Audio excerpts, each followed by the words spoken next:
Hello, welcome to Class with Kai. I'm doing the first episode of my Book Blast series. I'm going to start with the Who Was and What Is series. There is over 100 books in the Who Was and the Who and the What Is series. There's people, things, and other stuff like that, like so. Here's Martin Luther King Jr. and Rosa Parks. These two I like to call my Black History books. Martin Luther King Jr. is really about his life, his death, and his wife, and you know, everything else. And it has his timeline here. Hurricane Katrina, which is my favorite. Katrina is about a hurricane that hit really, really, really hard in Louisiana, and there was a lot of water and everything. And here's the cover. People on their roof. Walt Disney. Everyone knows about Walt Disney. Created some of my favorite Disney characters like Mickey, Donald Duck, and some other people, Minnie Mouse, and more things. And Dr. Seuss, our books that he created. Green Eggs and Ham, One Fish, Two Fish, Red Fish, Blue Fish, Are You My Mother, and The Cat in the Hat, his previous first book. And those are all my books from Dr. Seuss. I think you should, get some of these books if you want to learn more about the history of people and things. You'll find these in Barnes & Noble and other stores with books.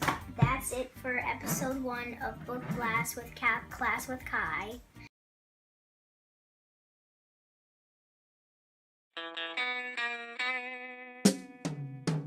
Liver and onions, Salisbury steak,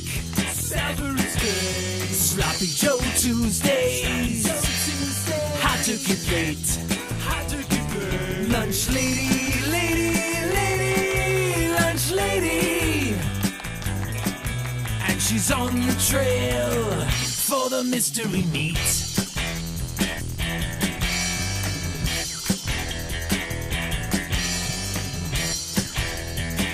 For the mystery meats.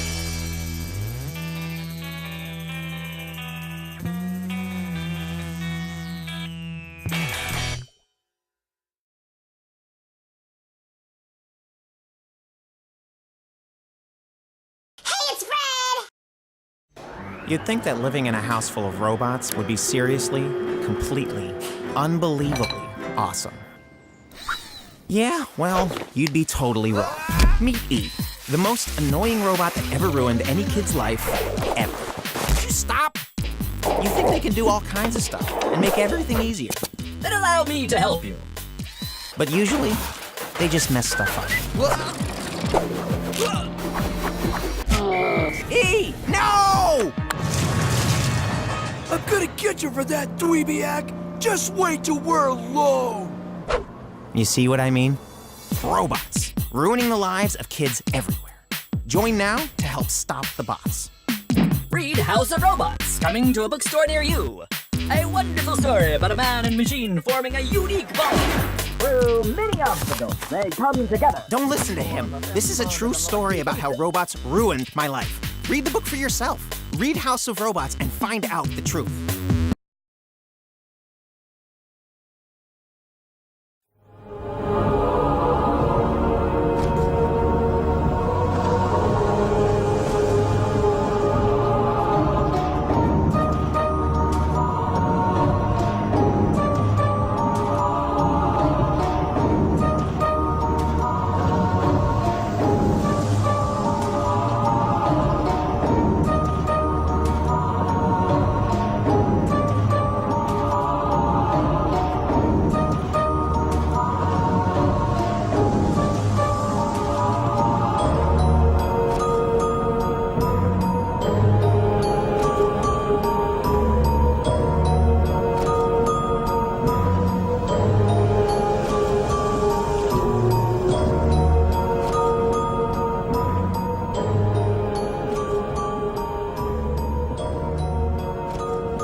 Peter Hatcher's got a problem.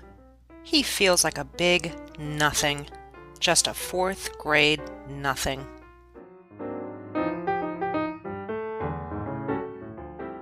And why shouldn't he when his 2.5-year-old brother, nicknamed Fudge, gets away with everything and is all his parents care about?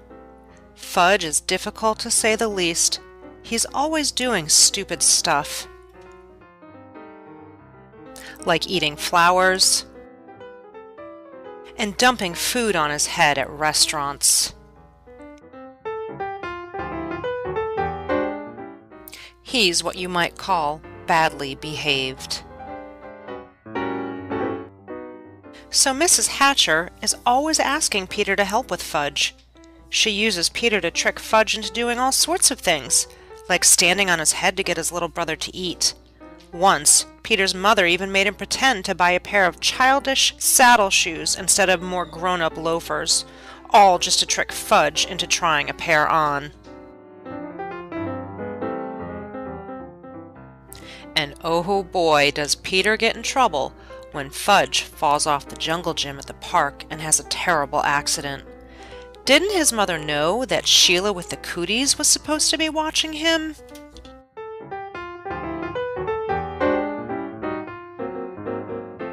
Peter's one good thing in his life is his pet turtle Dribble, which he won at Jimmy Fargo's birthday party. Of course, his mom freaked out about having a turtle in the house, and she made Peter really scrub his hands with soap and water all the time. But go figure, Fudge just won't leave Dribble alone. And then Fudge does something unthinkable to Dribble. Let's just say he winds up in the hospital because of it. But do his parents care about what happens to Dribble? Or about Peter's feelings? At all? Life, Peter feels, is all about fudge, fudge, fudge, and he's just about had it. What happened to Fudge and Dribble in the hospital? Does Fudge ever start behaving? Will Peter ever feel like a something? Will he ever feel that his parents care about him as much as his pesky brother Fudge?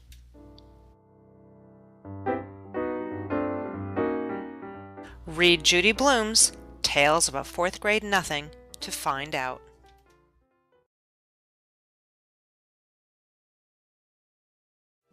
Sasha Zaitchik has known the laws of the Soviet Young Pioneer since he was 6.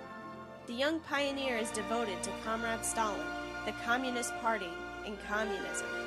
A young pioneer is a reliable comrade and always acts according to conscience. A young pioneer has a right to criticize shortcomings. Now 10, Sasha Zaitchik repeats these words every day in school and at home as he prepares to become a young pioneer. He writes long letters to Comrade Stalin, declaring his enduring commitment to his country, his comrade, and communism. But now that it is finally time to join the Young Pioneers, the day Sasha has awaited for so long, everything goes awry. First, he breaks a classmate's glasses with a snowball. Then, he accidentally breaks the nose off of a statue of Comrade Stalin in the school hallway. And worst of all, his father, the best communist he knows, was just arrested last night. This powerful and moving book transports the reader to the sheer terror of Stalin-era USSR. Read Breaking Stalin's Nose to find out if Sasha Zaitchik becomes a young pioneer and finds his father.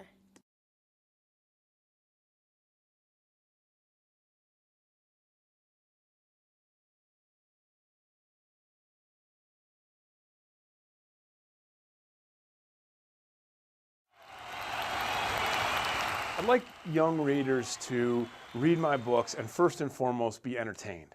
I think that a good story is like a roller coaster ride. It's like a good DVD. It's like a good Xbox 360 game. The other thing that I want to do is I want to open up for them a world that they're not going to see anywhere else, the world of sports in a unique way. And I think that I can do that because of the intense experiences that I've had as an athlete in middle school, and then an athlete in high school, and then Division I college, and then the professional ranks. And so I want to bring that kind of unique perspective to kids and take them into a place that they can't otherwise see. You can't normally see the inside of a professional locker room, whether it's a football locker room or a baseball locker room, or feel what it's like to play in front of tens of thousands of people, or to know what it's like to be interviewed by a national sports broadcast, or to have your game be on television. So I want to bring kids inside that world. And I know that some of the lessons of perseverance and teamwork, working with others, even when maybe we don't like those other people on our team, but we don't always have to. And not judging a book by its cover, and giving people a second chance, and being kind instead of unkind, and tolerant instead of intolerant. And I think if you can weave those messages into a story, that's what gives it a literary richness. So it is entertaining first and foremost. It's fun, but at the same time, you also you feel something special. You feel like you had a great experience when you read this book, and you feel like the characters are friends of yours and people that you want to be like and people that you know.